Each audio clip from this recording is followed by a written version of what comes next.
नौम गोपाल बालम तुधेयम सदा पर भवगनम भीष्टदोहम तीर्थास्पदम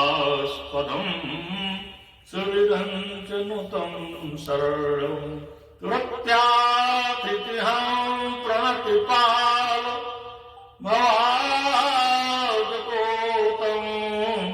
वंदे महापुरुष ते चरणारविंदम। बोलिए श्री चंद्र भगवान की जय। इसी कथा प्रसंग के कुछ भाग को लेकर नैमिष सारण क्षेत्र में 88,000 ऋषियों को श्री सूत जी कथा मृतपान करा रहे हैं। इसी कथा प्रसंग के कुछ भाग को लेकर राजा परीक्षित को श्री सुखदेव जी कथा मृतपान करा रहे हैं।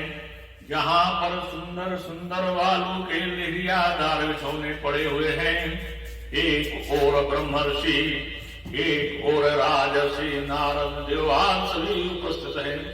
ठीक उसी कथा प्रसंग के कुछ भाग को लेकर अद्य मया कथा प्रस्तूयते त्वया सर्वे श्रोतारः सावधानतया कथा श्रवन्तु। बोलिए आनंद कंद भगवान की जय। बोलिए श्री कृष्ण भगवान की जय। सबसे पहले आप सभी भक्त जनों, प्रियजनों, भगवान अनुरागी सभी को भगवत की कृपा इसी प्रकार बनी रहे, ये हमारी शुभकामनाएं ईश्वर से प्रार्थना है कि आप सभी लोग समय से उपस्थित होते हैं। बहुत बहुत इसके लिए साधुवाद, धन्यवाद। ईश्वर की जिन पर कृपा होती है वही इस सत्संग में समय दे पाते हैं। तो हमारे बाबा तुलसीदास जी ने दोहा नंबर 17 का प्रसंग है और दोहा नंबर 16 आपने सुना कि उन्होंने अंत में ऋषिसूदन की वंदना की, जो भगवान के बड़े समीप रहे, और सबसे उसके बाद भगवान हनुमान जी की वंदना की। महावीर विनौ हनुमाना राम जासु जस आप बखाना। ये हमारे हनुमान जी की वंदना की। और आज है दोहा नंबर 17। इन पर इसमें इन्होंने पवन कुमार की वंदना की है, जिनका हनुमान जी का हृदय अगार है। उनके हृदय के अंदर भगवान राम चाप सहित निवास करते हैं। ऐसे हनुमान जी की वंदना की है। रामचरितमानस लिखने के पहले हमारे बाबा तुलसीदास जी ने सभी अपने प्रियजनों, इष्ट गुरुओं को सभी को आमंत्रित किया, सभी का आशीर्वाद चाहा, तब ये रामचरितमानस लिखना प्रारंभ किया है। और कपिपत रीछ निशाचर राजा, कपिपत की वंदना की। कपिपत यानी रीछ राज की वंदना की है, निशाचर राज की वंदना की है। अंगदाद जे कीस समाजा, अंगद आदि सभी कीस माने सभी बंदरों की, जो भी राम दरबार में और राम बनगवन में जिन्होंने सहायता की है, उन सभी कीस, पूरे कीस समाज की, यानी पूरे बंदर समाज की वंदना की है। बंदो सबके चरण सुहाए, अधम शरीर राम जिन पाए। उनकी भी वंदना की है जिन्होंने भगवान राम के इस भूतल पर उनकी कृपा से जिन्होंने अधमनी शरीर प्राप्त किए हों। सज्जन तो वंदना की ही है, दुष्टों की वंदना की है, उन अधम शरीर वालों की वंदना की है जो केवल शरीर धारण किए हुए हैं और उन्होंने ना कोई सत्कर्म किया, ना समाज में अपना कोई स्थान बनाया, ना वो पिता ही कहलाने योग बने, ना पति कहलाने योग बने, ना भाई कहलाने योग बने। केवल भूमि के भार स्वरूप जिनका जीवन रहा, उनके लिए कहा गया है उनकी भी वंदना अधम शरीर, जिनका शरीर ही अधम मान लिया गया है, उनकी भी वंदना हमारे बाबा तुलसीदास जी ने की है। रघुपद चरण उपासक जेते, जिन्होंने भी भगवान राम की उपासना की है, उन सारे भक्तों की वंदना की है, खगमृग की वंदना की है, जीव जंतुओं ने सभी की वंदना की है। और सुर नर असुर समेत, सुर और नर असुर सारे समाज की वंदना की है हमारे बाबा तुलसीदास जी ने। रघुपत चरण उपासक जेते, खग मृग सुर नर असुर समेते, बंदौ पद सरोज सब केरे, जे बिनु काम राम के चेरे। उनकी भी वंदना की है जो भगवान राम के चहेते हैं, भगवान राम का गुणानुवाद गाते हैं, भगवान राम का सत्संग करते हैं। उनकी भी वंदना हमारे बाबा तुलसीदास जी ने की है।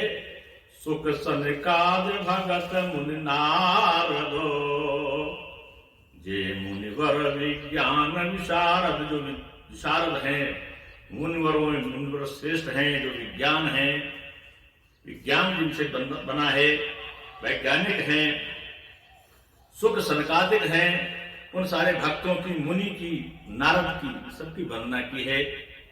प्रणव सबहि धरन धर शीसा, सबके चरणों में अपना मस्तक रख करके प्रणाम करते हैं। करो कृपा जन जान मुनीषा, सभी से प्रार्थना की है कि सभी हम पर कृपा करें।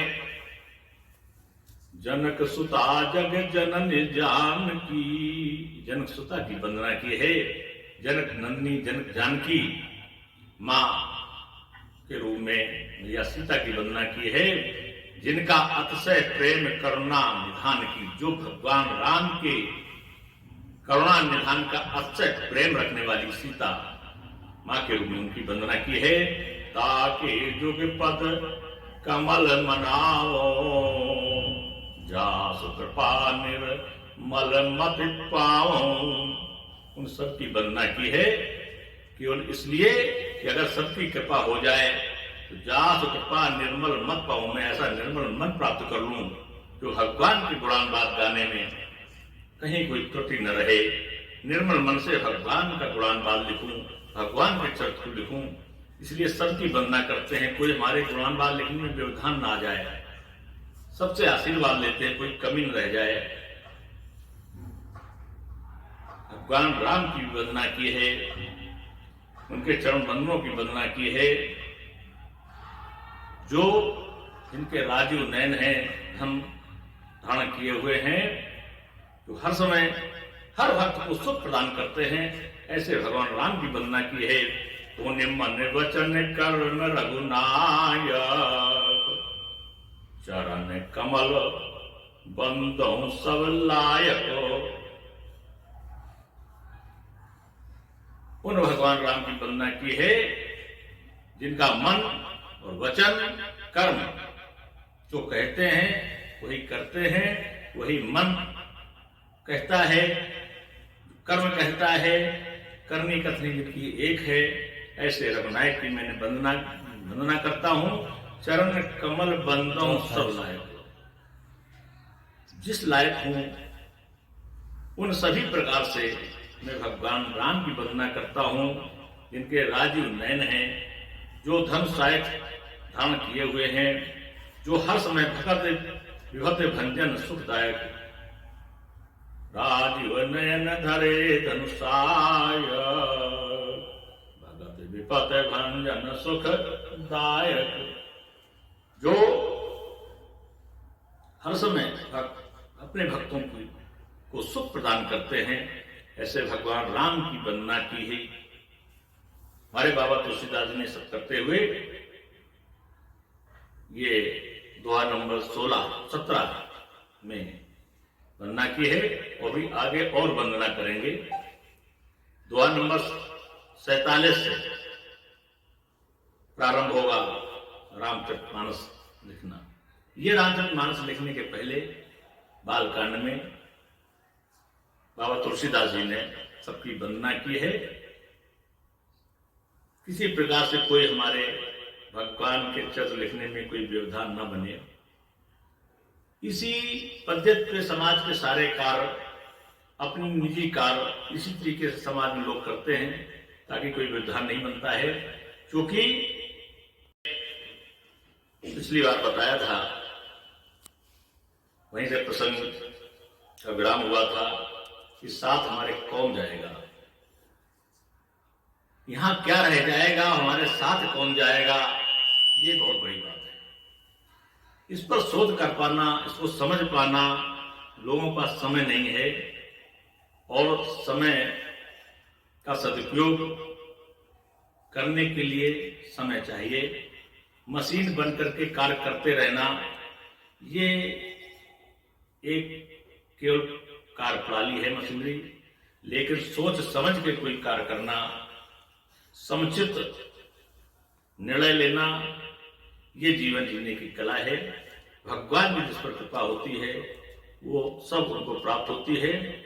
दो प्रश्न हैं संसार में कि हमने अपने कर्मों से जो किया उस कर्मों से हमें क्या मिलेगा, इस संसार में क्या रह जाएगा, और हमारे साथ परलोक क्या जाएगा। हमारे रचनाकारों ने बहुत अच्छा लिखा है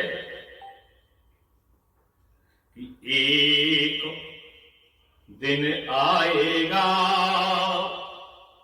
न आएगा बहाना कछु, और कछु ना नवीनतम परेशानी रह जाएगी। कोई परेशानी नहीं रह जाएगी जिस समय अंत का समय आ जाएगा। नारी सदा प्यारी लगे, वो भी खड़ी रोती रह जाएगी। माता पिता बंधु और पुत्र पुत्रियां सभी केवल देख के तरसती रह जाएंगी। जब अंत का दिन आएगा साथ जाएगा न कोई, कुछ तो घर में रह जाएंगे, कुछ बहुत होगा तो घाट तक जाएंगे। पर ये संसार, ये धन दौलत, ये कुछ भी न साथ जाएगा, सब यहीं धरा रह जाएगा जब अंत का दिन आएगा। इसलिए साथ क्या जाना जाएगा और साथ क्या नहीं जाएगा, इस पर बहुत ही विचारणीय प्रश्न है। इसीलिए हमारे रचनाकारों ने लिखा है कि एक दिन आएगा और न आएगा बहाना कछु, और कछु ना नवीनतम परेशानी रह जाएगी। तो कौन रह जाएगा यह विचार कर ले खूब, सत्कर्म धर्म की सहदानी रह जाएगी। पर उपकार दया दान ध्यान पूजा पाठ और श्री हर गुण गान की बखानी रह जाएगी। हम ना रहेंगे बंधु और तुम भी ना रहोगे हाय, कहने को केवल कहानी रह जाएगी। बस ये जाएगा साथ में। तो जो हम लोग सत्कर्म करते हैं, पर उपकार करते हैं, जो हम लोग दया करते हैं, दान करते हैं, ये केवल हमारे साथ जाता है, हमारे पूर्ण साथ जाते हैं।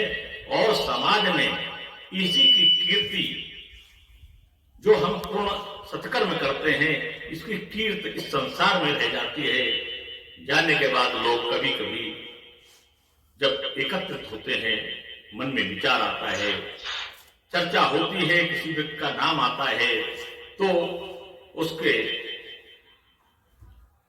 कौन कैसा था, क्या नहीं था, उसके शील और स्वभाव की केवल चर्चा इस समाज में रह जाती है। बाकी साथ जाता है पूर्ण